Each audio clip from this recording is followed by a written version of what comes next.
All right, we are live. We are recording, but this is a super duper special edition of our morning Friday coffee chats. And I have probably my, don't tell the others, favorite guest ever on, my partner in crime, the love of my CLM life, Lara Trope from ILG. Our little team is joining me. Lara, please say hello to the people.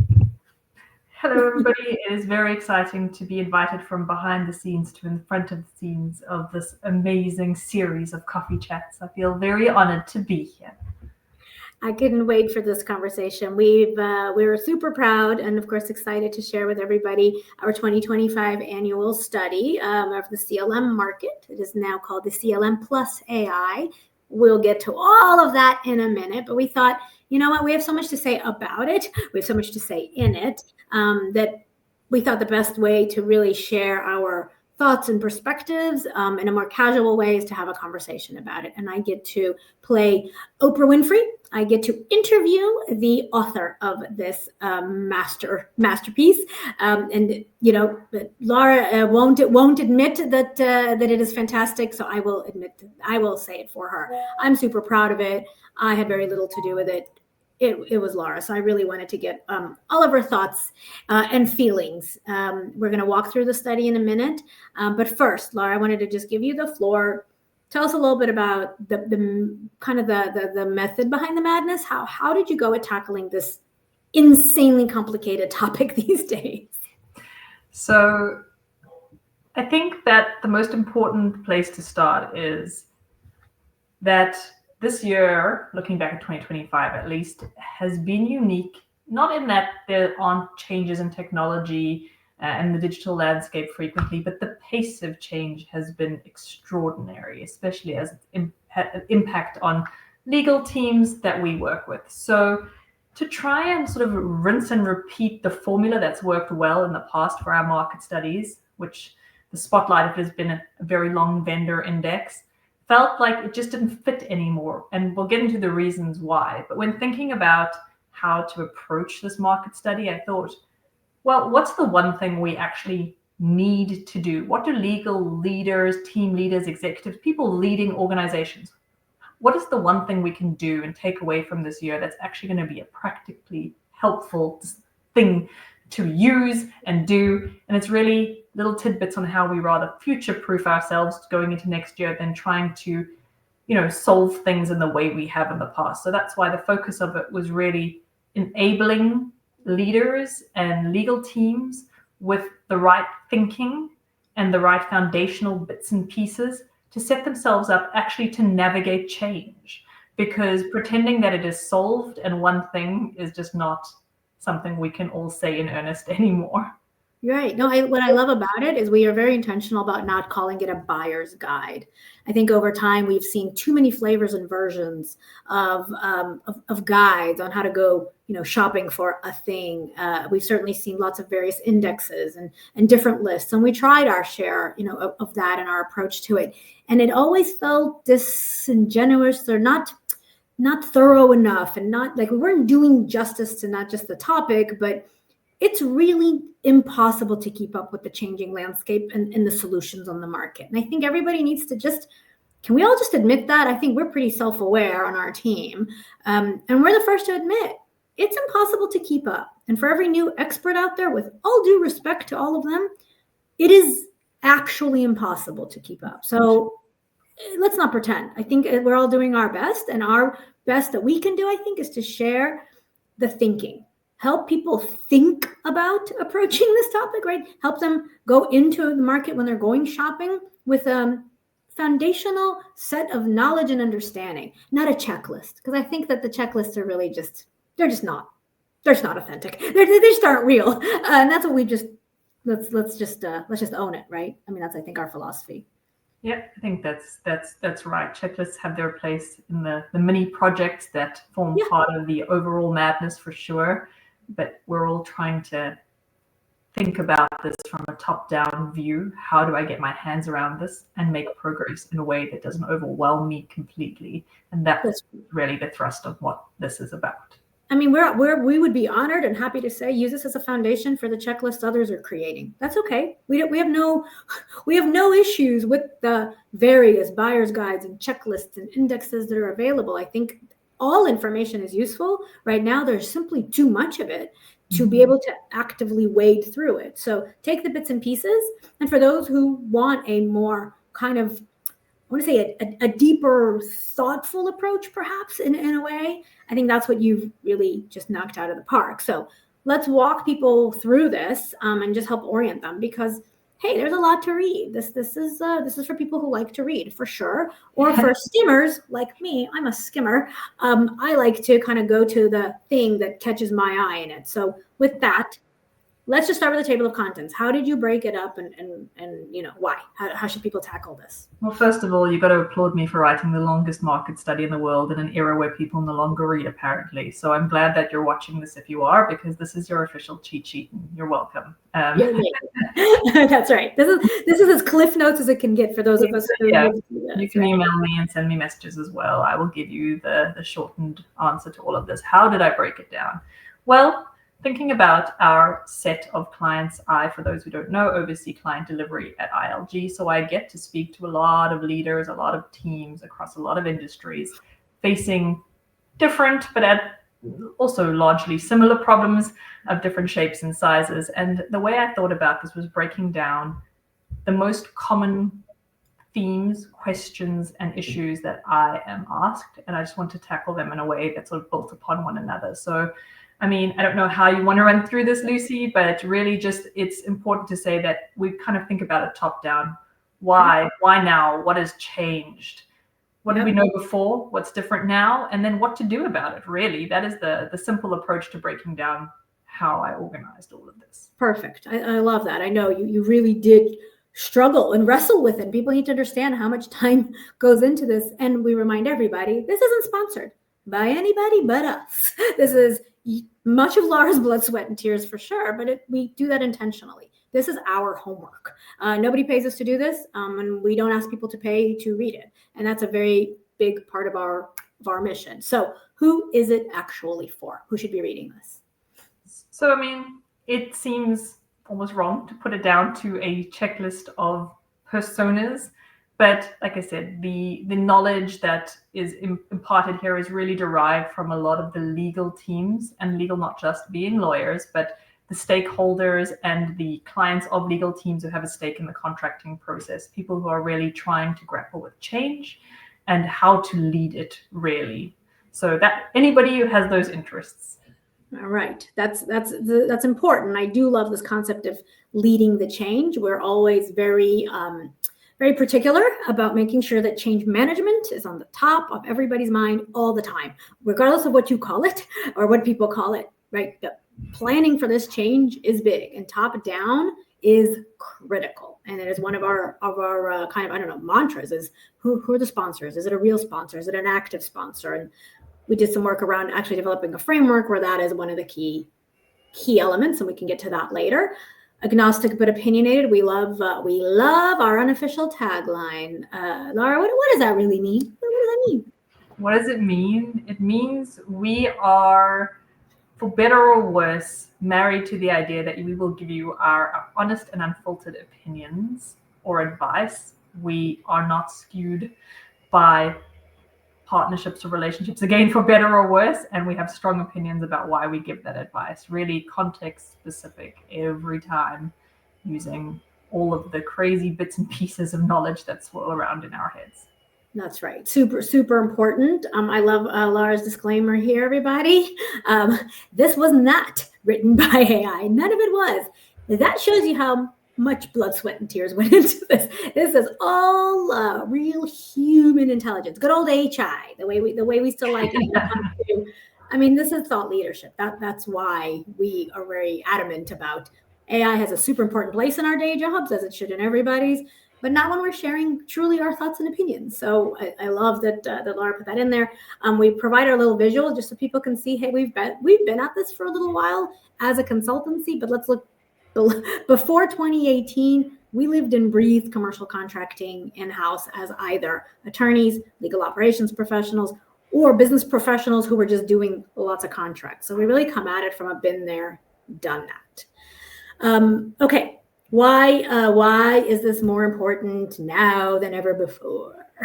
Okay, well, I mean, it's the elephant in every room. Say it, do it, the 2-letter word, do it. It's AI. No, it's what we've realized is that we're running parallel tracks here for most teams, is we have not yet moved on from the same foundational issues that everybody has been asked to solve. However, all of a sudden, the AI madness has entered the room. There are AI initiatives in-house. Executives are expecting you to move fast, keep up, be the latest and greatest, but you're actually still trying to solve the same problems that you always needed to make that leap. So we've got more confusion than ever. So why is it more important than ever? I think it's important for everyone to really feel the comfort of knowing that you fit in the same bucket, where everyone's sitting in the same place right now trying to solve these things. And the approach is a little nuanced and a little different. So that's why we need to know now leadership and the approach to writing out these rapid changes is probably the most important thing you can achieve right now. Really acknowledging where we are as a market, as just generally the major issues we're all facing have to be tackled a little differently to the way that we've been doing it previously. So That's right. the And requirement. everything we're hearing, right? Everything we're hearing and seeing, this continues to be top of mind. And I would say the top 2 issues for every law department leader I've ever spoken to, never mind just our clients or our prospective clients, but in all the things and the events and the programs, 2 topics: spend management, money talks. Everybody's worried about money, always have been, always will be. Money, find one. And then contracts. It's like the one part of the legal work that is the top of mind, no matter what industry you're in, no matter the size of the legal team. We've said it over and over again. We're not making this stuff up. It's also because, hey, it happens to be that contracts are the lifeline of business. So of course, contracts should be it. Unlike litigation, it doesn't exist in every company or even most companies, right? IP, just a subset deal with that. So all these other areas of like legal practice, contracting is everywhere. And I think that's we just have to realize that this is a constant pain point. I will say that with that constant and the why now it's important is, I think you were about to scroll past what I was about to say, which is no one's waiting for legal anymore. There was this sort of like, should I opt in kind of mentality, or where do I fit in? I think the ship has sailed. I love it. I think that we are having that moment where the realization is real. Whether I liked it, didn't like it, dabbled, didn't, you are now expected to be part of the organization, wide push into figuring it out now. And so that has changed. There's just no opt-out anymore, whether or not you're a fan of things are moving or not. You know what's interesting also is that we're seeing, because of AI, we're almost now in a situation where before we were worried that the business isn't coming enough, to legal for the right things, or they're coming to legal for too many things. And we're always wrestling. We're big fans of empowering the business. That's part of what ILG stands for, right? Enable, empower the business, and get nonsense work off of legal's desk. But now with AI, wow, is the business feeling suddenly super enabled? And let's not call it empowered. They're feeling enabled by the sheer influx of the technology that's coming at them. And legal has an even more important role in demonstrating its real value, which is the smart, brainy stuff, right? It's not the stuff that AI can take over. So I love how you made a point of saying that. Nobody's waiting around for legal anymore. If legal's not going to do something about using AI and automation, right? Yep. And we're seeing both sides of that, stuff forced on you, or you trying to be forced to do something about it. And using the positive spin of that, again, why it is really topical now. So we're saying for the first time in a long time, legal has got that golden ticket to the front of the tech queue if you want it. Before, legal projects were legal is in its little corner over here doing its thing, but you weren't thought of as innovative or tech savvy. You weren't really part of the conversation so much. Not for everybody, but for a lot of people, legal did what it did. And unless they put up their hand and really asked to be part of innovative initiatives. Right. Now, there is an expectation and an invitation to the table, and there is this fast pass to get tech's attention. And I think that is something that is actually really positive out of all of this.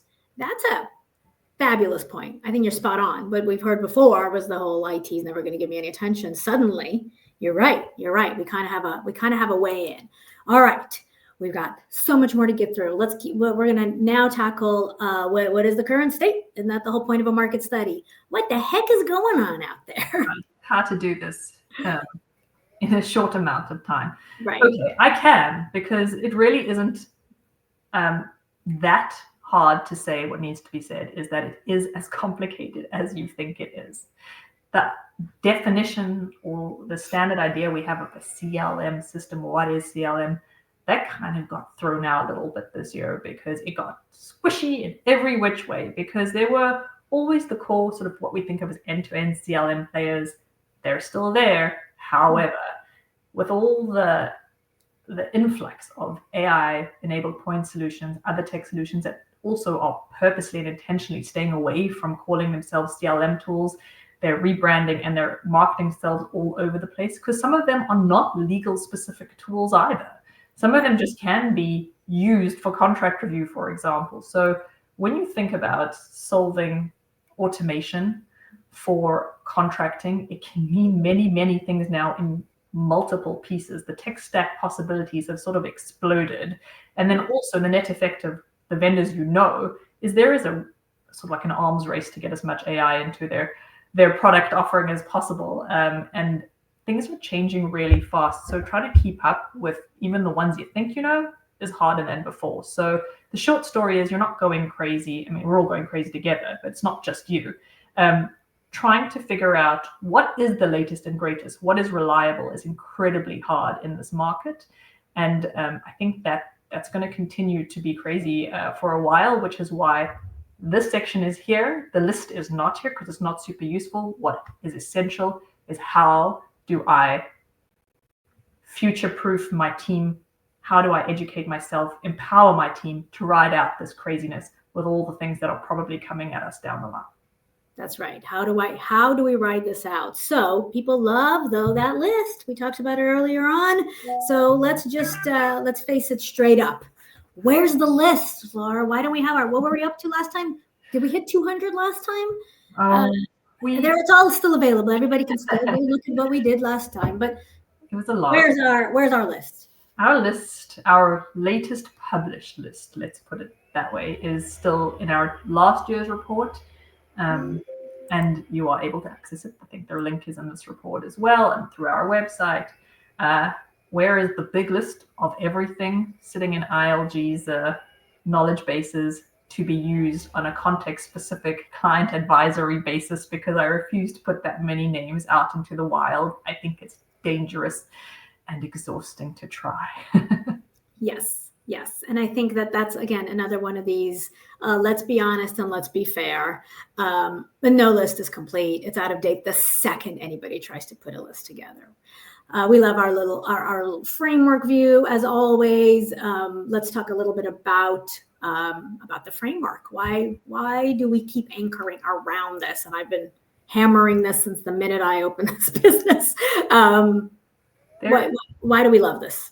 There is no magic to this other than to say it's helpful to have an organizing paradigm for any discussion. Talking in very broad and general terms is rarely helpful. What we've done is break down the life cycle, how your contract goes from one side of its life to the other in the ILG way. You'll have seen this spun up in multiple ways and all over the show. Why we use it, though, is it helps us to talk the same language when we're highlighting for clients and for anybody, where you're struggling or where you're succeeding, which parts of the life cycle are going well for you. And for the context of this report, where technology is really shining, it's not everywhere. Being realistic about what you need to solve and what technology is really doing now and whether it can meet that expectation is very important. So we use it as an anchoring framework. And I love what you did here, and all these, in each section we broke it down. You broke it down phase by phase, and you really gave a pretty, our opinion on where things evolved in 2025. So I think for people who are really living and breathing this all the time just keeps going. Like, what really has changed this year? Am I even looking at the right things anymore? So I think that's key to what you did here, and people kind of will note, right? Hey, some stuff hasn't really changed that much. Remember, before everybody starts calling us, with their tweaks and changes to especially the solution providers. This is at the macro level, right? But this isn't about a debate. This is for us to give, again, guidance to people who are completely overwhelmed and leaders who are trying to figure out where to even start. So that's the point of this section, right? I will say, I think kind of going back right to the top of the conversation was what has really changed. Tech stacks are becoming layered. When we entered this game some years ago, the idea of the ultimate one-stop shop solution was end-to-end CLMs were everything. We also have a more mature market with people have technology in place. Fewer and fewer people have nothing. And so a lot of what's happening is the frenzy around, is it good enough? Is it the best in breed? How can I supplement it? Should I replace it? So understanding what's really moved is a helpful anchoring point for discussions around, if I threw this all out, would I be gaining anything significant? And that's what we're trying to highlight for you. There's a lot of hype about everything's getting overhauled. It's really not when you get down to it. And what's nice is, again, you inserted, there's tips and highlights. So again, for the skimmers out there, there's a lot of fantastic, just picking up some tips, good talking points, good conversation starters for C-suite level conversations. Certainly as you're trying to drive down into your org as well, it's nice to just get some highlights as well when that works best. So again, we got a little bit more detail here, but we're going to keep going. How to navigate, again, it's all here. Predictions, we love this. And notwithstanding the foregoing when I said, if all the experts would just calm down and stop predicting things, we of course do want to predict some things. What are we seeing coming next year? I mean, just the only thing that's constant is change. It's an old quote, but it applies more earnestly than ever. We can say with certainty that, like I said, we touched on it a million times, the pressure on vendors to reinvent themselves, to demonstrate they're keeping up, whether it's even core to what they're delivering. There is a lot of change from established products, and there, as we know, a new tool hits the market every day. That's been true for years. It's truer than ever now. So again, we anticipate that funding will continue to flow like crazy. But again, under pressure, things break as well. We're already starting to see the effects of that. So one of the things that's really hard and clients ask is, how do I make sure that if I select someone, they'll still be the right tool for me 3 years from now? And there is very little way to guarantee that. That's right. I think that's why making sure that you really have things under control. I know what I do. I know why I do it. I have a great policy around, testing, evaluating tools, like really just having a good grasp on your foundations that's almost tech agnostic, that can be future proof, as well as working with your technology vendors, really keeping an eye on the horizon. It's never a set it and forget it situation. And you want to run these parallel tracks that help you in a structured and practical way, really understand what's possible and whether you really need to be leveling up at this point. So I think no great predictions that are going to shake the world. Right. Anybody who pretends to know. I think that's right. And then I think there will consolidation, the M&A of these different pieces of technology, that it has to happen. There's simply too many. The pie is sliced now so thinly, and people are going to continue to try to slice. And I think we saw some big acquisitions already that leaves customers in slightly interesting nuanced places, let's say, but people need to be prepared for that as they're buying. That product may not be there a year later. That's a fact. So, considering that is key. Now back to our favorite two-letter word.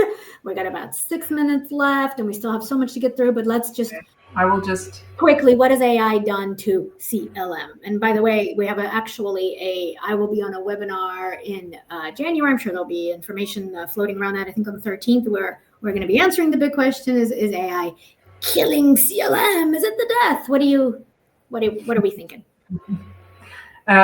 So it really comes down to the fact that you've been using AI everywhere for a long, long time. I mean, generative AI and agentic AI have shaken the market up, and that's what mostly everyone is talking about. But it's been there a long time. What have we seen in terms of the biggest changes within the realm of CLM is the negotiation phase, as per our beautiful life cycle, but really AI-enabled redlining tools. What can they do? They evaluate things, they analyze things, and they make suggestions. And they do this all in a beautiful set of rules. And that has been quite a seismic change from previous years. And I think it's great. I really think with the right setup and structure, and this is a point solution or embedded to varying degrees within other tools, this has really been a significant change that we've seen pushed out in great quantities to a lot of people. And this is a lot of what people are trying to grapple with, particularly legal teams. Obviously, workflows are old news now, but how do we, what does a first pass review look like? Can we really automate that? And AI has done a lot for us in that front.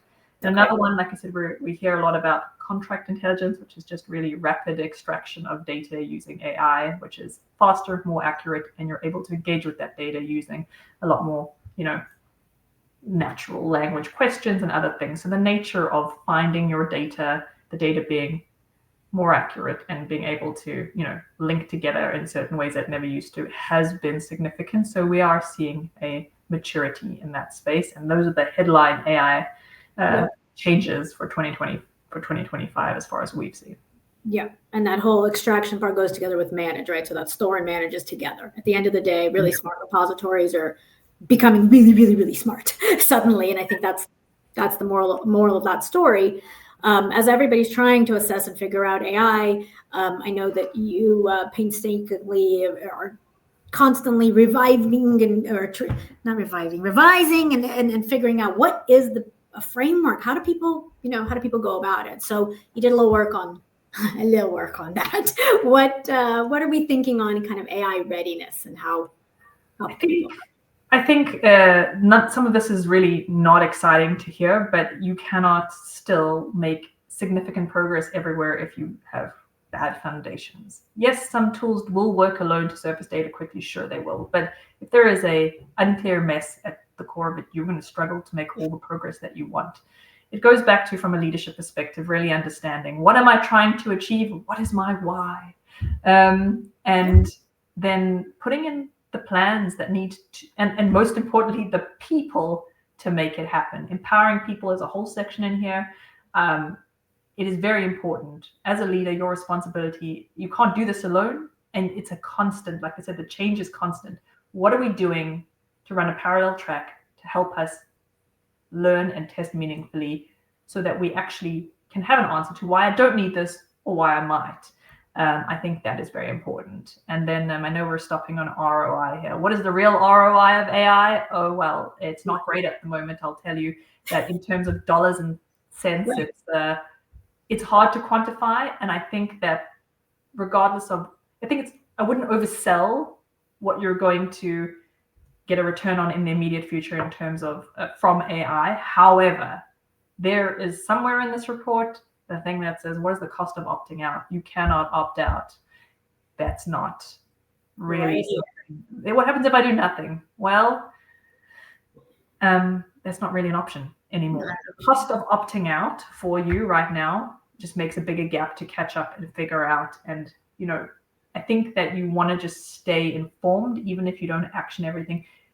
Making determinations and saying why you're not doing something is as valuable as making determinations and deciding to do something. I just think that being part of the conversation and being informed and helping to empower your team, who are going to do things outside of your help as well with all the AI tools that are available, I think it's just not an option anymore. So it's really hard. We're not seeing many teams being able to articulate a real return from AI investments or projects yet, but they are required to be part of them.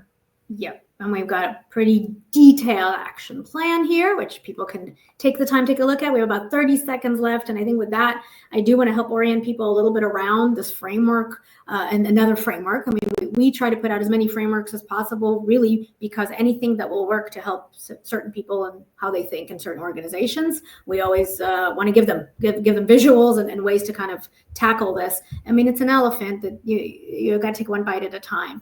What we've done with this overarching framework is really, we've realized that a lot of corporate legal teams are taking on enterprise-wide transformation, but not calling it that or not realizing it that. They just think they're buying a CLM tool. Well, contracting's across the whole company. And so this framework has 5 elements, and we dig into each one a little, with some detail, not in this report, but certainly we have a book, and, reach out, we can help with explaining it. But this really helps you think about it as an enterprise program, right? Changing contracting it's a program. It is not a once and done, and you can't just think you're gonna launch a tool and somehow contracting gets better. It's more than that. So and unfortunately, that is again the boring things that people aren't as excited about, but it is the kind of secret sauce to success. So with that, we're right at time. That's, if we're not punctual, we are nothing on this team. We are going to stick to time. We have so much more, of course, we can talk through and think about and all of that. But for starters, I hope this was useful for those who are able to catch it or catch some bits. I hope they reach out to us with any questions. I know, Lara, you are happy to answer questions on LinkedIn. Please connect with Lara if you haven't yet. She's really, I am going to say, an expert in this space. She will never call herself that, but compared to what I'm seeing out there, Lara knows more than most people that I run across, and it's just such a pleasure to work with you, Lara. And thank you for this incredible body of work that you did. So thank you. Far too kind, but thank you. I hope it's useful. Reach out with questions. And as you know, Lucy is the OG on this one. So together it is a collaborative effort, and I hope it's useful. We happen to like what we do. Call us crazy. All right. Thanks, everybody. We are done for now, but throw in questions in the comments.